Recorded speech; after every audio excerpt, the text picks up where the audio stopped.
Hello, and thank you again for joining another session of Community Spotlight for Oro Valley. And today I have again the pleasure of talking to Josh, who is with First Response Wildlife. And Josh is very, very knowledgeable about this area and about the critters that inhabit this area along with us humans. They were here before we were. So Josh, can you fill us in on if somebody was to find an uninvited guest on their property, how you can help them? So basically, what my company does is we're more or less referees for people in wildlife. And so if you have an unwanted guest, first of all, we would ask some questions like, let's, for example, say you had a bobcat pass through, doesn't post up or live, hanging out too much. That wouldn't really be, a concern. It would be a concern for the customer, but then we would educate you on the process of what's going on with this animal, and then further educate you on the signs to look for when one has become, uneasy or hanging around a little too much. Okay. You know what I mean? And then we start to ask more questions because while the animals were here first, we're allowed to be here too. Yeah. So that's why I just try to be more of a referee. Okay. And this particular part of the country we live in is actually, if not the most unique place on planet Earth, in my opinion. This is the Sonoran Desert. About 65 million years ago, when the Yucatan Peninsula got blasted by the meteorite, everything closer to the equator bounced back as a jungle, where everything more north turned into what we have now as an extinct rainforest. And it's now become the Sonoran Desert. And interestingly enough, most of the Sonoran Desert is located in Mexico, where it just generally comes up to about, northern Phoenix is about where it would end, as far as getting the diversity of wildlife that we have here, opposed to anywhere else in the country.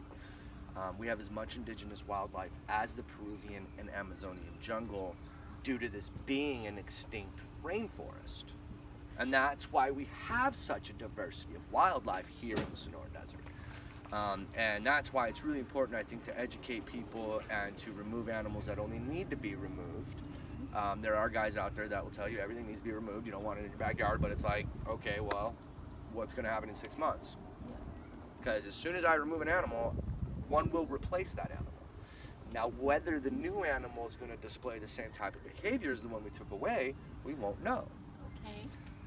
And that's why we like to educate a lot and keep people on the up and up, and let them know what's going on out here and where they live now, because we're getting a lot of people from everywhere now. Yes. I mean, East Coast people are coming, Midwest people are coming, the California people are coming, and they don't know what they're getting themselves into. Right. This is new to them. Yes. Yeah. And even though some of us have been here a while, still, if we've not encountered a critter, so we just need to know what to do. So what are the steps that we should take to call you? What is considered something of importance to call you? Well, if you've got we'll use example, a mother bobcat posting up her kittens in your backyard, and you have small children or pets or grandkids that visit quite frequently. Okay. That's when you would want to make a phone call and start, figuring out what the next step would be. Rattlesnakes, of course, stop, go inside, call a professional to come out and remove that animal. You don't want to take a bite from a rattlesnake. No. Yeah, it's just not, I know young couples that went bankrupt. You have to file bankruptcy because the medical bills are just astronomical. Oh my. So it's, some people will try to take care of it on their own, and some can do it just fine. And we do, I will actually help and teach people how to remove rattlesnakes on their own property, because it's not an extremely dangerous thing if you're safe about it. Right, right. But that's when you want to make a phone call. You hear noises in your attics. That's definitely when you want to make a phone call. This time of year, especially in springtime, we get mother bobcats and mother raccoons that love to have their babies in your attic. Oh. Not every bobcat will do it, but if a bobcat can get up onto your roof, she will. I have pulled bobcats out of people's attics before. Oh my goodness. Okay. And then what sometimes will happen is the kittens will fall down a wall, and then Ooh. so You don't want them up there. No. And the other thing they do, the bigger species animals like the raccoons, the ringtails, which are actually a little smaller, but they've caused damage. And then of course bobcats, they can knock your air duct vents off. And that's not good because now you're cooling up the attic space and you're wasting your air conditioner. Okay. So that's something people don't want to do here in the summertime. No. Air conditioning's expensive. Yes. You'll have the bobcats and the raccoons will actually shred holes into the air vacs so that way the cool air blows on their babies. They're not stupid. Right. They No. understand what's going on. Oh, okay. Yeah, so that's quite frequently something we come across this time of year. And it's important. You don't want animals in your house, in your No. attic, in your base, under your home if you have a mobile home or, a crawl space of that nature. You don't want them under there because they can ruin stuff, break things. Well, yes, it's not good for them or for us. And that's where the referee comes in. Yes. There's a line in the sand, and once they've crossed it, that's where I come in and just get everybody as, humanely and safely as possible and relocate them if it's a family as a family unit. Of course, things happen. Yes. It is not a perfect science, what we do. Right. And it can be very challenging, especially with raccoons. Yeah, They're so cute though, and so are the bobcats. They are. But, they are, we don't want to be living next to each other. Yeah. And another big thing I take care of for people that there's not really anyone else doing is coyotes. Oh, all We do a right. lot of mange coyotes, and unfortunately right now, Tucson Wildlife Center's not on the up and up. It's kind of going through some stuff. So we have to take stuff to Phoenix, which Southwest Rehabilitation Center up in northern Scottsdale. Love that place. It's an actual, they've got bears, mountain lions, Oh, wolf packs, wow. they've got it all. And unfortunately, I have to drive up there to take orphan baby raccoons or bobcats. And we have to pass that cost on to the customer right now, unfortunately. Well, we're trying to adjust and have a balance, so we do need to bear the cost of keeping everybody safe. Yeah, and especially if that's the goal of that particular job. Let's say we're trying to trap a mangy coyote. Yeah. He's got to go to a rehab to get fixed. Yes. So before I even get involved with those, we talk about all that. Okay. Okay. But I've been doing some coyotes that have been killing people's dogs. Yeah. We do those And I've just read that some coyotes attacked 2 children. up in Phoenix. Yes. Yeah, and that's what we're trying to avoid. Yes. That's why I'm here, Okay. and why I try to do what I do is because if they hurt somebody, they're just gonna go get killed. Yes. Where if I trap it and relocate him, at least he has a chance. Yes. Whether Yes. they necessarily will survive in their new location, we don't know. Right. So we're not collaring them, but we're trying to do the best we can in a world where we all live together. Okay. Does that make sense? To me it does, and I appreciate your service. Thank you. And I do refer to you. Thank you. So folks, at the end of this video, there is a write-up. I'll have Josh's information so you can reach out to him. He's an encyclopedia about this Sonoran Desert, and he just blows me away every time I listen to him talk about it. So he loves it, and he's more than happy to share with you some of his knowledge. So any last words you want to share? Like I said, this time of year, just to be on the springtime, that's when a lot of wildlife's picking up, just because of baby season and all that stuff. And a lot of calls we're getting are the babies in attics and dealing with a lot of babies this time of year. But generally during the other times of year, if you're getting into like rodent control, pack rats. I want to touch on pack rats for a moment, only because I do my service the way it should be done as far as pack rat control should be done in Tucson, Arizona. Okay. Not what pest control's doing. Okay.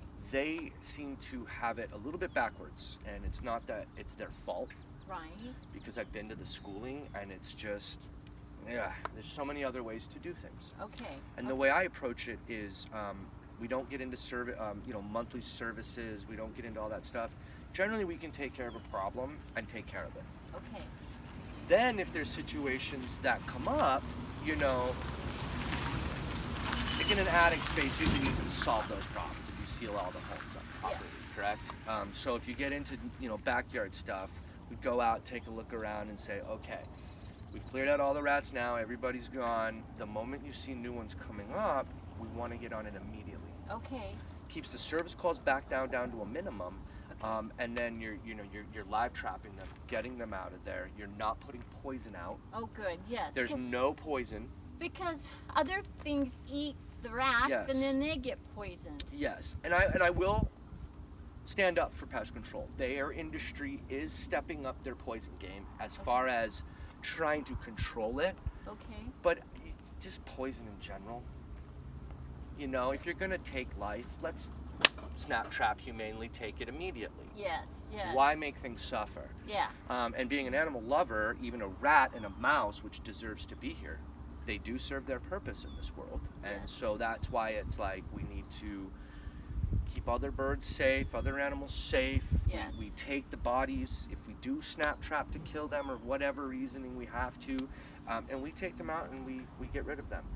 Here's my favorite thing about that, live trapping pack rats. If the animal isn't gonna make it, right, in a new place, maybe an animal that wasn't gonna get a meal that day gets a meal. Okay. Yep. So it's more of a recycling type deal instead of Cycle of killing life. them and throwing them out and Yes. just throwing them in the trash and wasting life. Yes. We're not about that either. Okay. And so that's where I just like to touch on the pack rats. And then rock squirrels are another really, really big thing. Rock squirrels, which can be a big problem. I do a lot, maybe 300 to 400 per season. Oh my goodness. Yeah, they're that big Okay. of a deal. Okay. The thing with those guys is they're easy to catch, easy to solve problems. Okay. And I've gotten really, really good over these past 13 years at trapping rock squirrels. And like I tell everyone, it's like a fisherman going to his favorite fishing hole. He's All gonna right. catch fish. Yes. Yes. And then cleaning up the den sites, deodorizing, cleaning is very, very important in order so you don't have squirrels come back to that location. Okay. And what I have found in the past 13 years of doing this, I usually don't go back to those people anymore. Okay. And if I do, it's in a new area or it's just a really heavily squirrel populated area. Okay. And what do the squirrels? How do they damage the property? They can remove 8 cubic feet of dirt in 1 hour. That's a What? wheelbarrow load of dirt. What? And they like to dig up underneath walkways and under your home, under foundations. Oh my gosh. Not good. You No, don't want that. No. Okay. They will get into attics, things of that nature. And so them being a visual and an odor-based species rodent, meaning which they see a pile of dirt, oh, I'm gonna go check this out.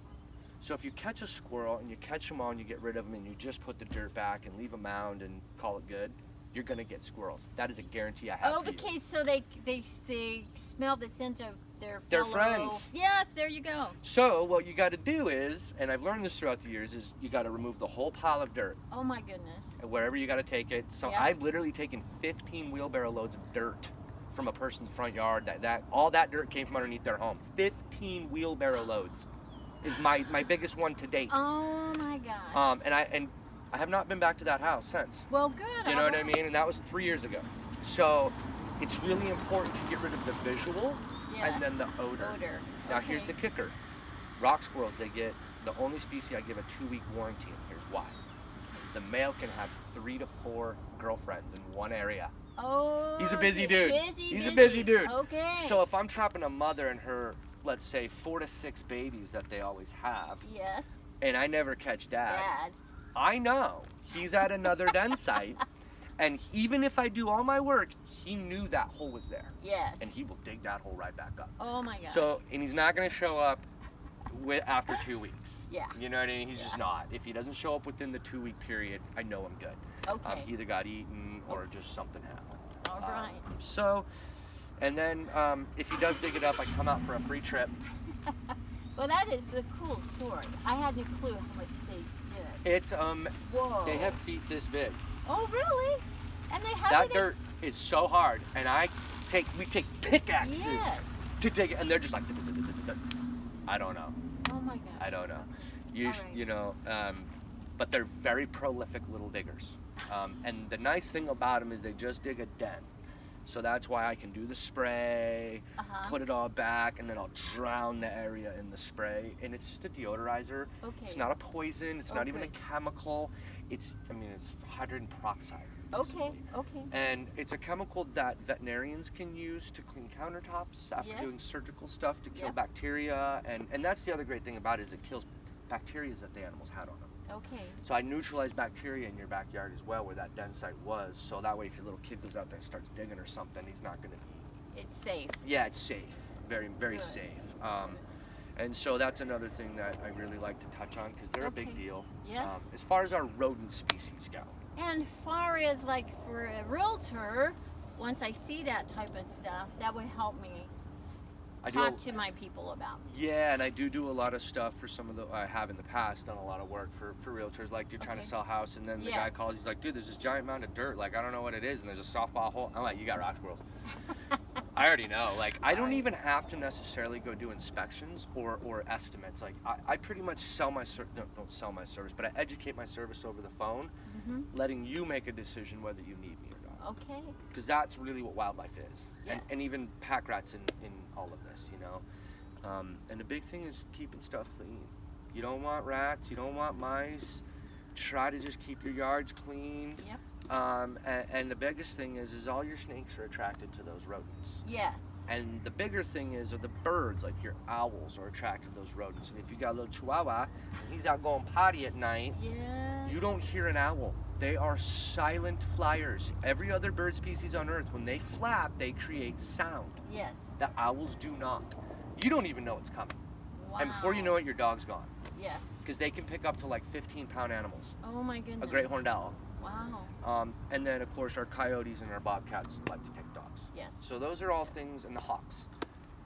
And if you're new to the area, you got to be aware of this. Absolutely. It's not something I can come out and catch birds and relocate. They fly right back. Yes.